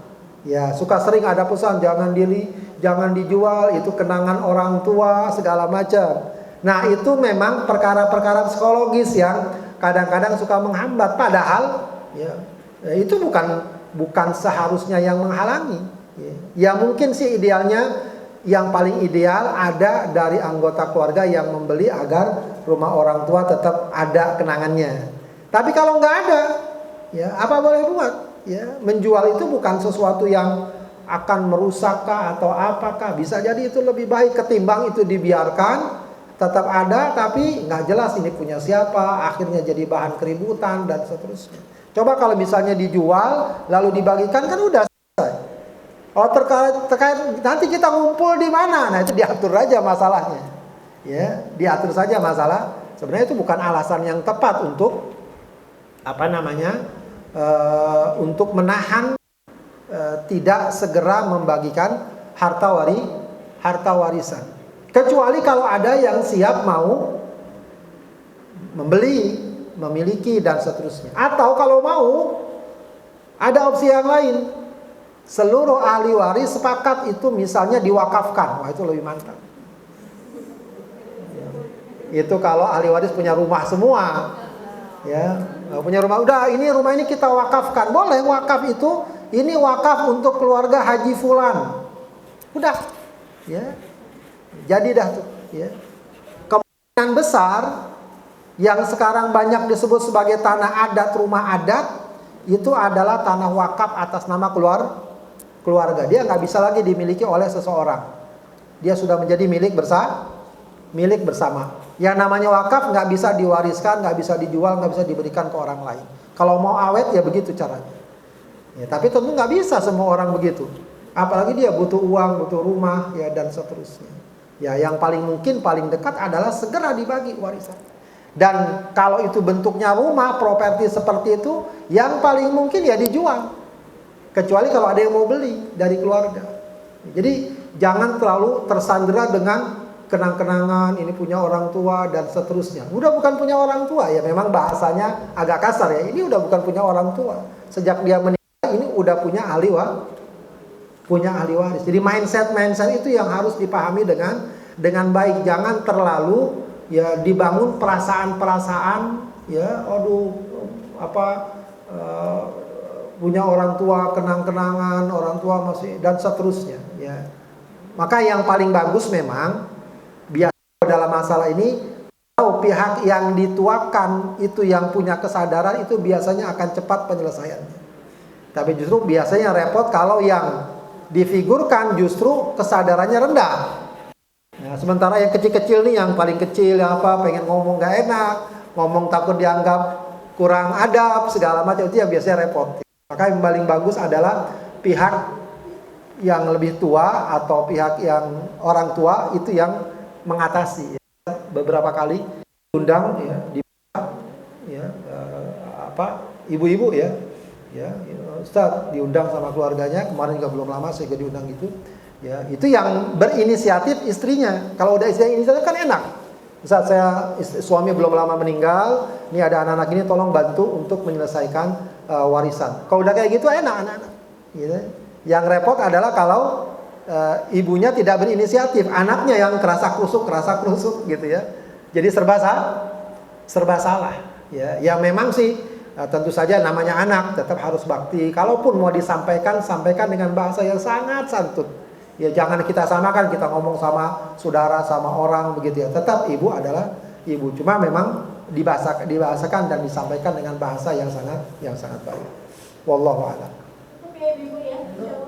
Mau nanya dulu kan? Ini masih 10 kali pertemuan. Ini kan ada sebab warisan pernikahan yang Apa? Pernikahan yang Sah, iya. Itu kalau nikah siri gimana Ustaz? Terus yang kedua, ini kan ada penghalang hak waris tentang zina. Kalau misalnya mereka MBA, kemudian mereka nikah, terus punya anak yang mana yang dapat warisan? Apakah anak yang hasil MBA itu juga dapat warisan? Bagi Ustaz? Baik, pernikahan yang sah dimaksud pernikahan syariat. Pernikahan secara syariat. Ya, walaupun bisa nikah siri. Cuma memang ya, secara hukum formal dia lemah posisinya. Kalau seandainya misalnya ada orang meninggal, seorang suami meninggal, tiba-tiba datang seorang wanita dari kampung dan saya adalah istrinya. Ya wajar kalau kemudian keluarganya nanya, mana bukti bahwa kamu istrinya? Ya, nggak ada surat segala macam. Daripada dia bisa aja kan orang nipu kan, bisa. Dan dia nggak mau memberikan warisan, dia berhak keluarga. Tapi kalau udah tahu bahwa ini memang istrinya cuma sirri, maka nggak boleh dilarang untuk mendapatkan warisan. Ya, terlepas itu soal kesel, soal marah. Tapi kalau dia tahu bahwa itu istrinya yang sah dinikahi secara syariat, cuma memang selama ini sirri, ya, maka dia harus berhak mendapatkan warisan. Ya, saya pernah mengalami itu di Saudi. Saya dulu pernah kerja di Riyadh, ya banyak bertemu dengan kasus-kasus itu, kasus orang dengan orang Saudi. Jadi ada orang Saudi, orang tua itu sakit keras. Ya, istrinya udah meninggal, anak-anaknya namanya orang Saudi juga pada sibuk. Akhirnya yang banyak mengurusi pembantu dari Indonesia. Kalau nggak salah orang Citayam gitu ya, saya pernah nanya. Iya, ada orang Citayam Saudi. Ya. Baik, nggak lurus akhirnya karena nggak enak ya. Dia mungkin insya Allah soleh, orang taat. Nggak enak kan diurusi sama bantu, namanya orang sakit pasti ngurusinya juga laki-laki. Maksudnya ini yang majikannya laki-laki. Ya, yang ngurusin pembantu perempuan. Ngurusin orang sakit ya. Namanya ngurusin orang sakit pasti ngurusin perkara-perkara dalamnya kan. Akhirnya agar enak ya secara syariat nyaman dinikahi. Ya, langsung akad pernikahan. Nggak lama kemudian, sebulan 2 bulan diurusin, meninggal itu. Meninggal. Ya, saya dipanggil.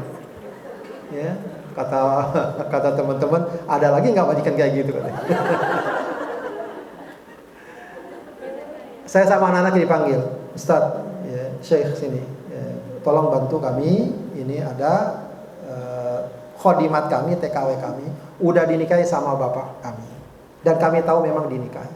Memang tidak dicatat dengan catatan resmi. Sekedarnya saja, sekiranya pernikahannya sah. Yang jelas insya Allah sah karena walinya segala macam sudah dihadirkan segala macam. Ya, dan dia berhak mendapatkan waris. Ya, anak-anaknya ngomong gitu. Sebenarnya kalau kami mau, kami pulangin saja dia, kasih duit secukupnya, selesai. Kalau kami mau, tapi kami takut sama Allah, katanya. Ini hak dia. Tolong dampingi dia ke bawa ke pengadilan, saya pengadilan segala macam. Dia dapat itu ratusan ribu real. Bahkan dia masih dapat sekian persen dari pensiunan suaminya, selagi dia belum nikah. Ya. Cuma saya lupa nanya waktu alamatnya di mana, dia nggak ketemu tuh alamatnya. Dia setelah itu baru dipulangin. Nah begitu, ya itu namanya tanggung jawab harta. Kalau dia nggak kasih warisan juga, nggak ada yang akan menuntut. Tapi lagi-lagi ini masalah harta, ya masalah harta. Ya ada kewajiban di sana.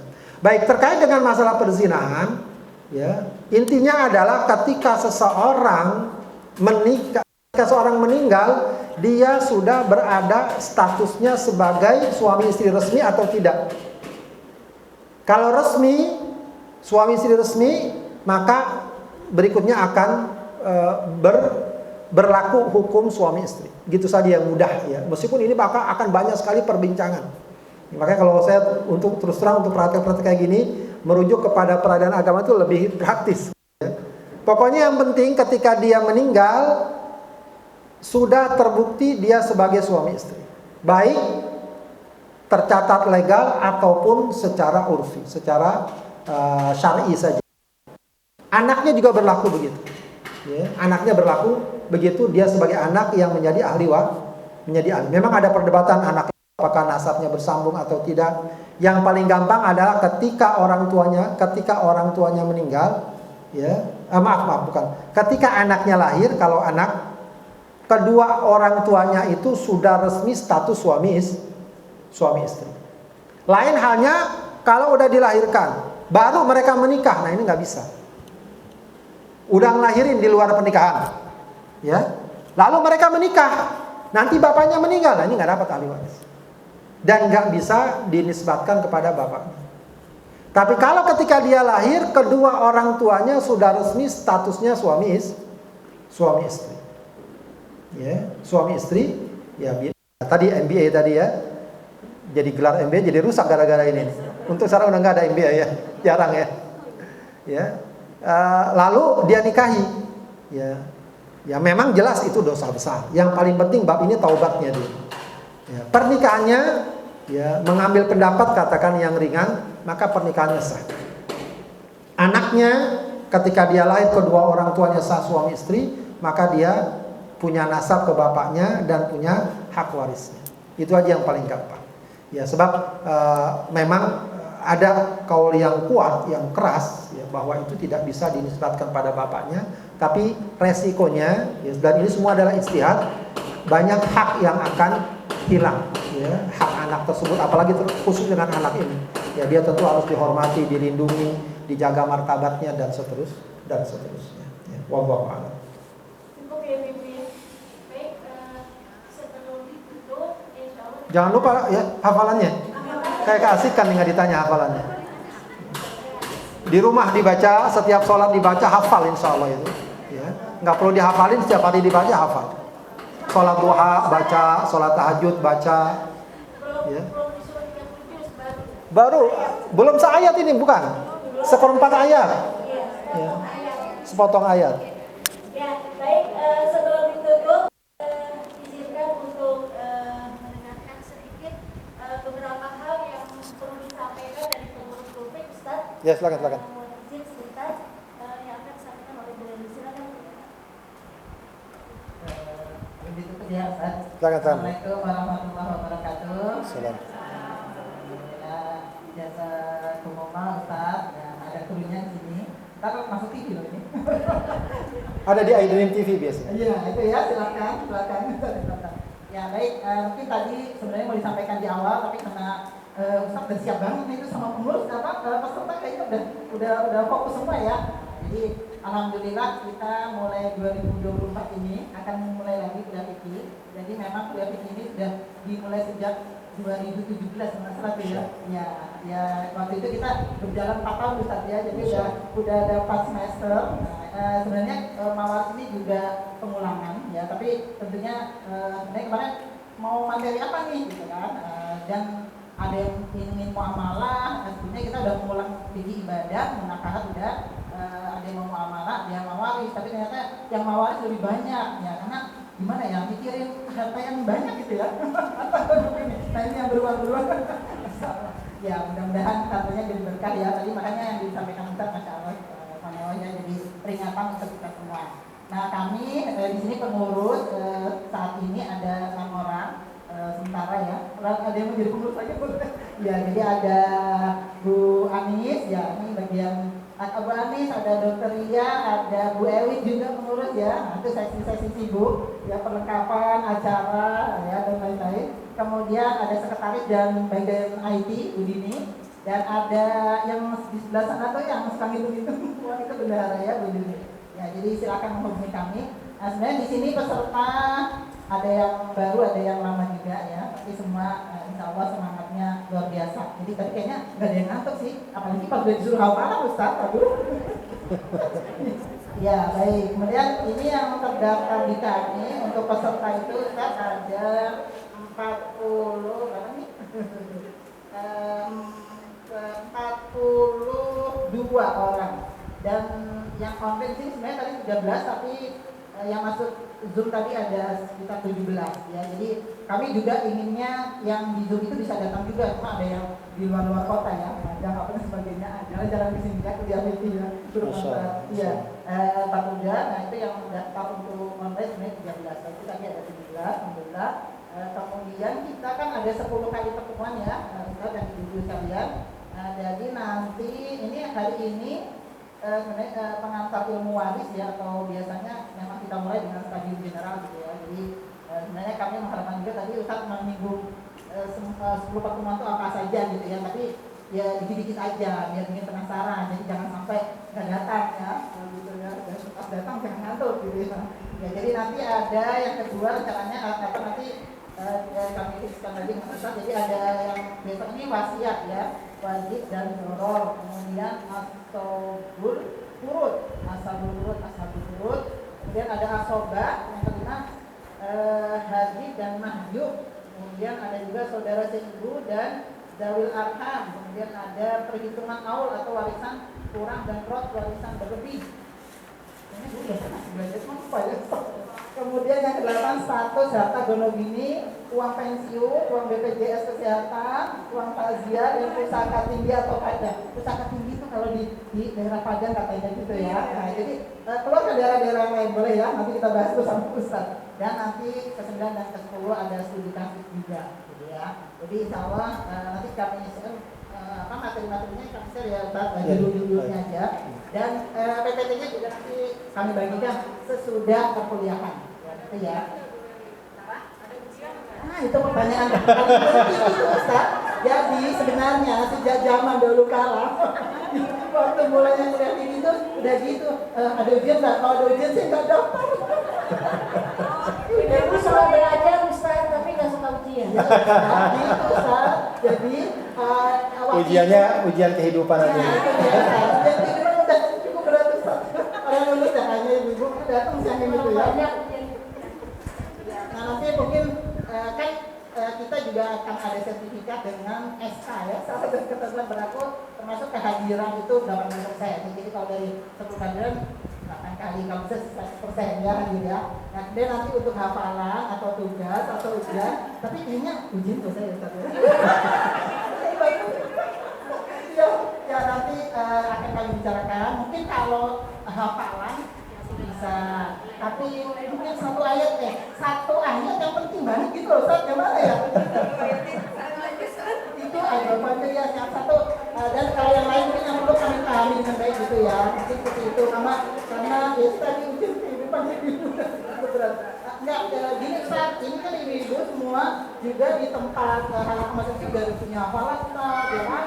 Lalu nanti membimbing anaknya Ustaznya, kalau enggak membimbing anaknya hafalan dimarahin sama guru ya gitu Ustaz. Jadi wah banyak sih ya, bukan gampang. Kalau insya Allah kita semua semangat. Makanya nanti teknisnya kami bicarakan termasuk yang mana yang benar-benar semua sih penting ya ayatnya. Karena nanti yang mana dan itu jadi salah tiga tadi ya ada apa namanya sertifikat ya. Baik ya itu aja Ustaz. Mudah-mudahan lancar semua sampai sebelum pertemuan tidak ada halangan. Ya sekali juga nanti kalau pekan besok bisa kan Ustaz? Insyaallah bisa. Alhamdulillah ya. Ya karena kemarin Ustaz kalau pekan kedua ada jadwal tapi kita minta khusus ya. Mudah-mudahan bisa atur jadwal. Ya alhamdulillah bisa diatur jadwalnya. Jadi alhamdulillah bisa terlaksana dengan baik dan nggak ada di sini nggak ada yang ngatur insyaallah. Barokah itu insyaallah ya. Alhamdulillah. Saja nanti silakan kalau yang ada ditanyakan menghubungi panitia. Hah? Ada yang minta kuis. Oh ada yang minta kuis. Ya. Monggo. Jadi saya saja, Rabina mohon maaf. Assalamualaikum warahmatullahi wabarakatuh.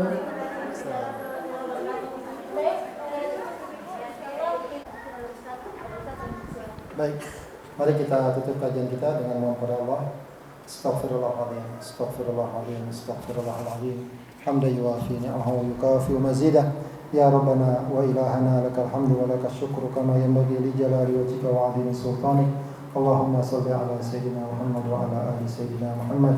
Rabbana taqabbal minna innaka antas sami'ul 'alim wa tub 'alaina innaka antat tawwabur rahim. Allahumma ya muqallibal qulub tsabbit qulubana ala dinik. Allahumma 'allimna ma yanfa'una wanfa'na bima 'allamtana. Allahumma arinal haqqa haqqan warzuqna ittiba'ah wa arinal batila batila warzuqna ijtinabah. Rabbana hab lana min azwajina wa dhurriyyatina qurrata a'yun waj'alna lil muttaqina imama. Rabbana ighfir lana wa liwalidina warhamhuma kama rabbayana shighara. Rabbana atina fid dunya hasanah wa fil akhirati hasanah wa qina adzabannar. Subhana rabbika rabbil izzati amma yasifun wa salamun alal mursalin walhamdulillahi rabbil alamin. Assalamualaikum warahmatullahi wabarakatuh. Waalaikumsalam warahmatullahi wabarakatuh.